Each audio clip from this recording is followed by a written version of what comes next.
गुरु प्यारी सासंग जी, आप सभी को प्रेम भरी राधा स्वामी जी। सासंग जी, हमारी ज़िंदगी में चाहे दुख की घड़ी हो या सुख की घड़ी हो, कभी भी घबराना नहीं है और हमें हमेशा हमारे प्यारे बाबा जी महाराज जी पर विश्वास रखना है, भरोसा रखना है। जब हम दुख और सुख की घड़ी में घबरा जाते हैं, निराश हो जाते हैं, हताश हो जाते हैं, तो सबसे पहले हमारा विश्वास मालिक पर से उठ जाता है।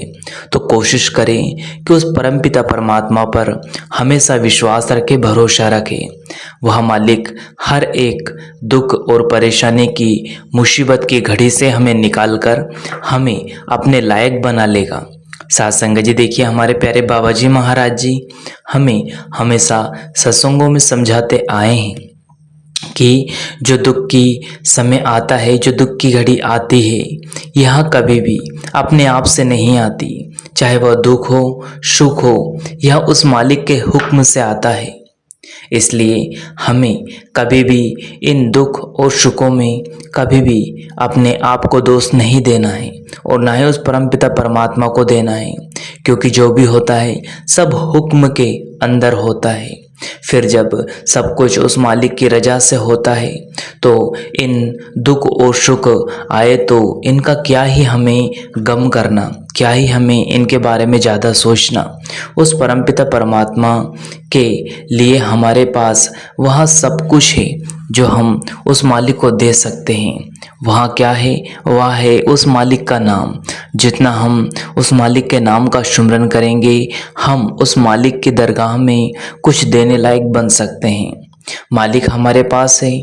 अगर हम कहीं बाहर ढूंढ रहे हैं तो हम सिर्फ भ्रमों में भटक रहे हैं। वह मालिक जिसे भी मिला है और जब भी मिला है, कहीं बाहर नहीं, स्वयं के अंदर मिला है। तो कोशिश करें कि उस मालिक को स्वयं के अंदर खोजने का प्रयास करें, क्योंकि वह परमपिता परमात्मा हमेशा हमारे पास रहता है। हम हमारी बनाई हुई जो चीज़ें हैं, जो स्थान हैं, उनमें उस मालिक को ढूंढते फिरते हैं। अब वह मालिक ने जब स्वयं हमारे अंदर आकर बैठ जाना है तो बाहर कैसे मिलेगा। अब हम जो हमारे बाहरी स्थान, पूजा पाठ के स्थल बनाते हैं, उन्हें कितना साफ सुथरा रखते हैं। हमारी बनाई हुई चीज़ की हम कितनी कदर करते हैं, लेकिन कभी हमने यह देखा है या विचार किया है कि उस मालिक ने अपने रहने की जगह खुद इंसान को बनाया है। अब उस मालिक के घर को हम कितना साफ सुथरा रखते हैं यह हम खुद जानते हैं। हम उसमें कितनी गंदगी डाल रहे हैं यह भी हम जानते हैं।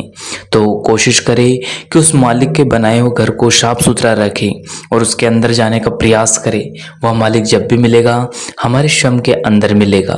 सत्संग जी, यदि हमारी ज़िंदगी में सुख आ रहा है तो उससे हमारा फ़ायदा है, इसलिए उस मालिक ने हमारी ज़िंदगी में सुखों को भेजा है। वहीं विपरीत यदि हमें हमारी ज़िंदगी में अत्यधिक दुख आ रहे हैं तो उसमें कहीं ना कहीं भी हमारा ही फ़ायदा है। इसलिए उस मालिक ने हमारी ज़िंदगी में दुख भेजे हैं। अगर हमारा फ़ायदा सुखों में है तो वह मालिक हमारी ओर सुखों को भेजता है। वहीं दूसरी ओर यदि हमारी ज़िंदगी में दुख मुसीबतें आती है तो इसका मतलब है कि इनसे ही हमारी ज़िंदगी में कुछ ना कुछ अच्छा होने वाला है। इसलिए हमारी ज़िंदगी में वो मालिक दुख मुसीबतों को अपने सामने भेज देता है। सत्संग जी, इसलिए कभी भी दुख और सुख में कभी भी घबराना नहीं, मुसीबत परेशानियों में कभी हताश नहीं होना है, क्योंकि यह दोनों मालिक की रज़ा से हमारी ज़िंदगी का हिस्सा बनते हैं।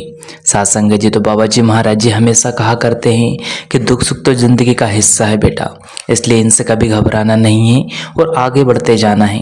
और जितना हम भजन सुमिरन करेंगे, कुल मालिक पर विश्वास करेंगे, हर एक मुसीबत परेशानी से वह मालिक हमें निकाल लेगा। इसी के साथ अपनी वाणी को विराम देते हैं, फिर मिलते हैं किसी और वीडियो में। तब तक आप जी अपना और अपनों का ध्यान रखें। अगर वीडियो पसंद आया हो तो सदगुरु प्यारे चैनल को सब्सक्राइब करके